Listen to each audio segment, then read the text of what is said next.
But I want to switch over to our guest, Amy Brown, and I hear she's got the Brown family with her. So residents of Utah going to, there they are. Thank you for joining us, guys.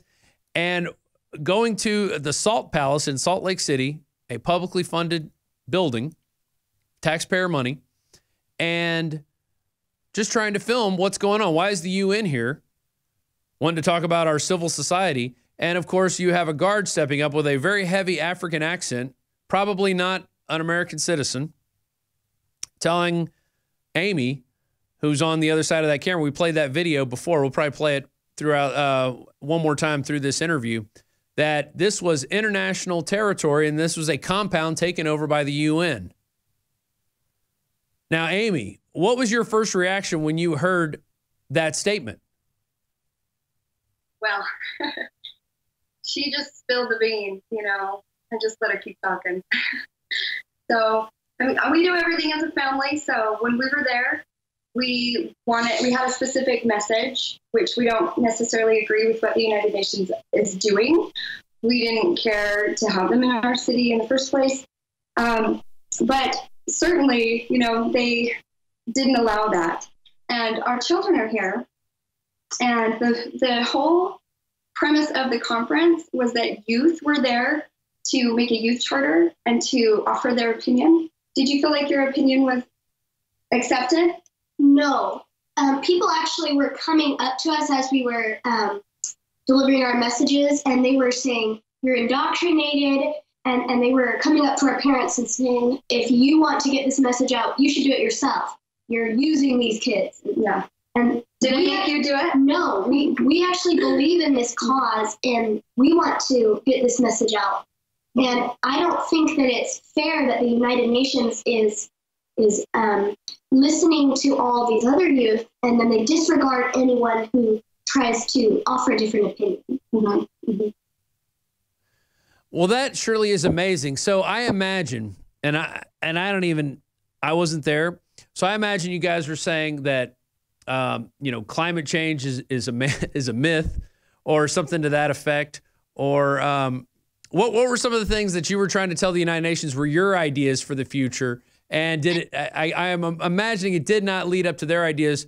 Was it gender related, that you had to agree that there were 4,000 genders? I mean, what were they? What was the United Nations trying to push on the children?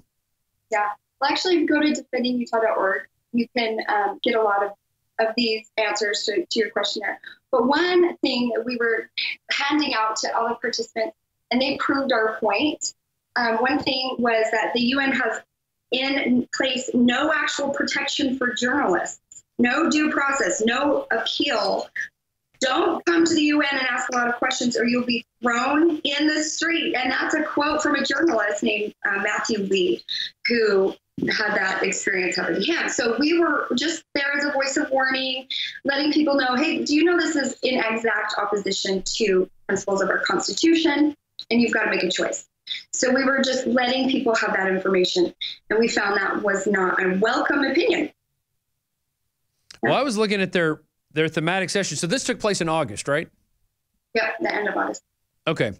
And they have inclusive communities, leaving no one behind, climate change, of course, communities in action, peaceful societies, recovering from conflict and nurturing peace, which the United Nations seems to be one that lets genocide go on right in front under their noses. Youth-led session, creating opportunities and economic success for youth, infrastructure and natural resource use, emerging technologies and innovation, impact investing and closing the SDC financing gap, local and regional governments leading the way to sustainable communities. All of this basically means cutting off your resources, which has to do a lot with this climate change that they push, that fossil fuels are bad. We need to go to all renewables. But what people don't realize is they're asking, and when they brainwash these kids into these climate change proposals, that they're basically just asking for their own destruction, because they're going to take away your electricity. They're going to take away your modern form of life. They want you to live like a serf, while they live, the overlords, the UN overlords, like this lady here who works for them. She's a guard, so she'll have one level above where the peons are, because the enforcers always are above. They get treated a little bit better, so that's why they enforce. And then the elites on top of that, that live in the lap of luxury, are eating the best types of foods, aren't being subjected to vaccines on a continuous basis, and all the rest are going to be subsistence farmers eking out a meager living. Does that sound like what the United Nations was pushing? Yeah, they're only listening to the youth that agree with all those points that they're going to put in their youth charter. And if the youth go along with it, they'll say, hey, the youth wanted it and it stands. And now we have, this new form of government forced upon everyone. It really has no authority legitimately, but they can pretend really well. And so I need your help with the other babies, you guys. We need to excuse you guys. Do you have any other real quick things to say? What did your card say? Were you passing out cards, Wyatt? What does yours say? Every child is our child. So every child is our child. That's the motto for UNICEF. Oh, yeah. So they own your children. Okay. The UN's potential for evil far outweighs its potential for good.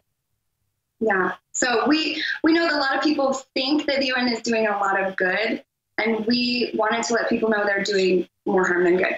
One thing about that security guard, too, that we found out is that she is the head of security in the United Nations. We want to talk about that in a minute.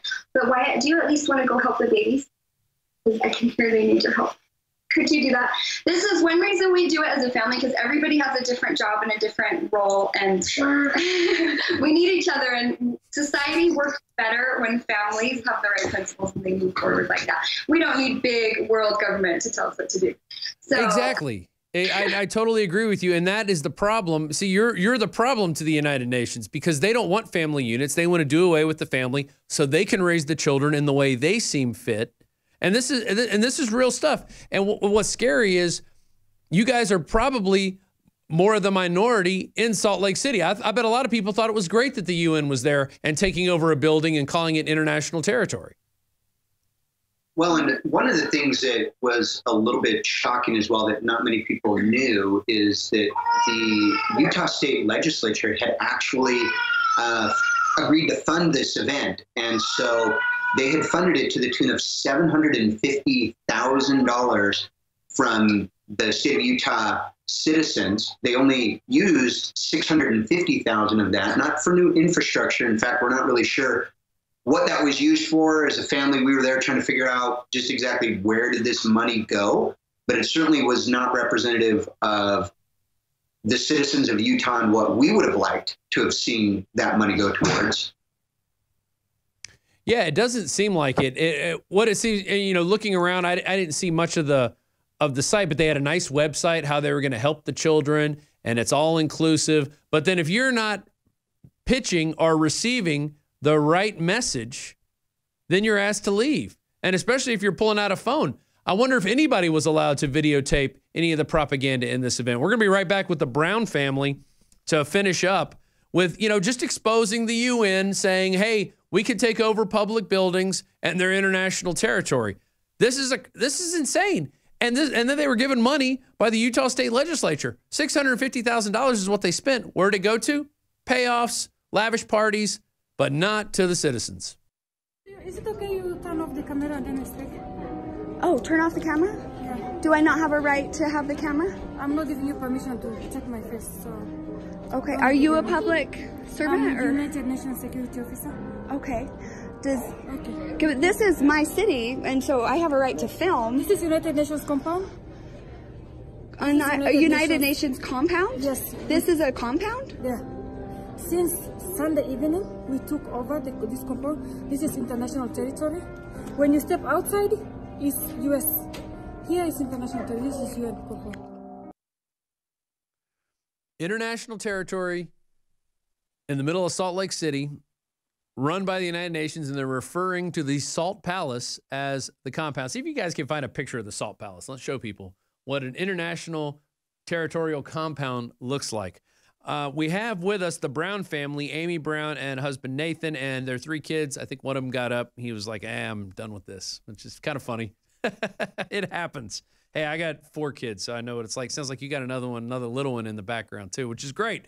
That's the thing that the control freaks hate to see. They hate to see families. They hate to see families doing things together. They hate to see families getting along. They don't like the family unit. Nathan, please show that card that you showed us during the break. Because, go ahead.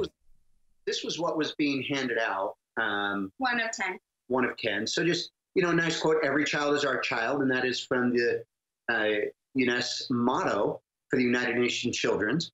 And obviously that was something that people just did not like. The United Nations planned tyranny, pardon me.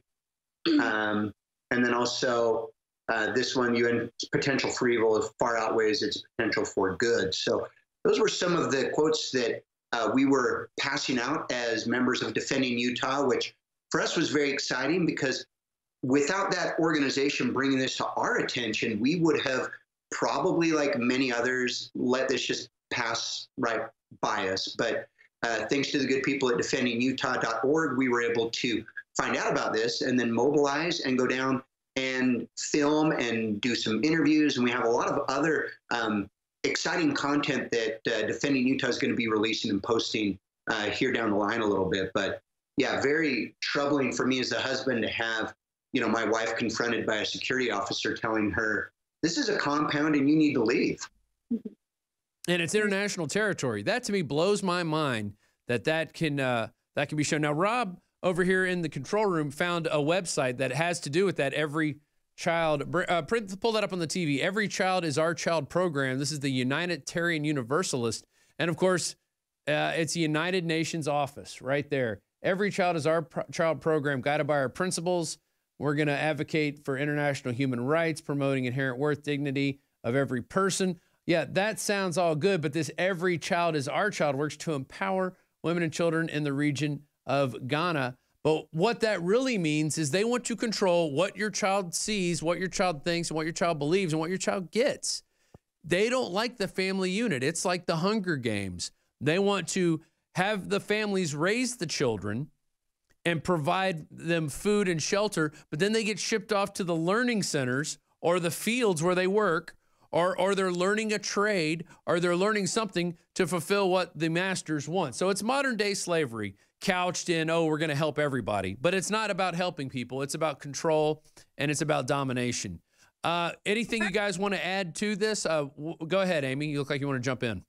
More and more people are becoming aware of what you're exposing. And as they do so, we wanted to send out an open invitation to contact defendingutah.org for local implementation of what they are doing in their own state. So you can receive training and help to take your local government back, and defendingutah.org will help you do that in your local area. And they know what they're doing inside and out, and you can trust them. And we need each other, and we need to stick together because it is, an opposing of two forces, and you're going to have to choose a side. Everyone will have to choose a side. And so, if you want to join with people that are fighting for liberty and freedom, then contact them. And also, we wanted to let you know something we found out about the security guard that I mentioned earlier. So she was the head of all of security for the United Nations. And so we feel that Heavenly Father sort of just landed us there, and that needed to be exposed. Because I think a lot of people are going to say, well, she said that, but she doesn't really know what she's doing. She was just some security guard. But she was the head of everybody. So we found that out because one of our members had been thrown out, and he saw all of the other security guards deferring to her and asking her opinion, and the police were deferring to her. Our local police, we're paying for our own tight control here. Wasn't it appropriate that a mother with her children created such a security concern with her camera that the head of security needed to come and ask her to leave? Ooh, we were just dangerous, I tell you, those babies. But you are dangerous to their ideas, and their ideas are total control over humans, and you're just like, hey, I'm a family. And they're like, whoa, wait a minute, you're a family? Get out of here. We can't have a family here. We want the children over here so we can program, and we want you over here so you can shut up.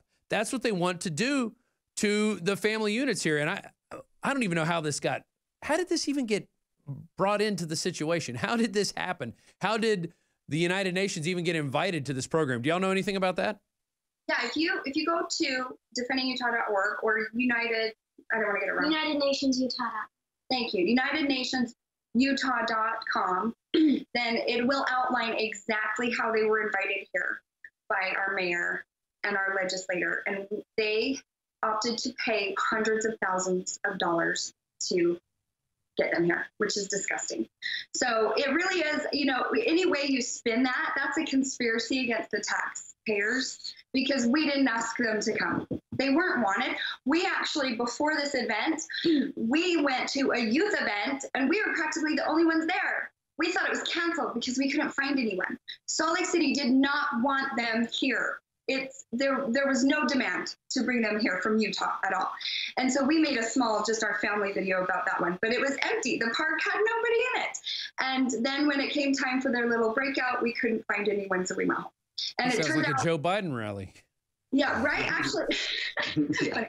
So right before this security guard walks up to me, I was actually talking to the lady, do you remember this, that ran that youth event. And she said, "Where'd you go? We couldn't find you." And I said, "I couldn't find you either." I think there was literally 2 or 3 other people, or maybe 4. Was there 4 people? But I think they were the people that ran the event. And she was telling us that nobody came. She said, I think a lot of people were going to come, but they just never showed up. Yeah. So there was no demand from citizens for this event. That's the point. Well, and I would just add as well that what this hopefully can do for a lot of your viewers is that we're not anybody special as a family. We just chose to get up and leave our home and go observe. And our hope would be that we could inspire other families to do likewise, that this isn't something that our president is going to fix for us. Unfortunately, our legislatures are probably not going to fix this either, but citizen activists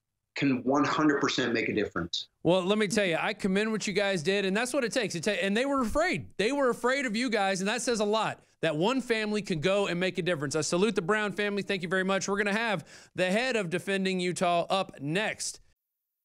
This Defending Utah broadcast is brought to you in part by K-Talk Radio AM 1640, Black Lotus Web Development, blacklotuswebdev.com, the United States Constitution Made Easy to Understand by Dr. Lonnie Crockett, available at the Defending Utah Liberty Store, Shem Financial Services, 801-856-6151, Trust Plumbing, 801-808-5470, Higher Calling Firearms, highercallingfirearms.com, Pioneer Family Scholars, American Appliance, 801-254-2566, and Anderson Accounting, 801-225-0396.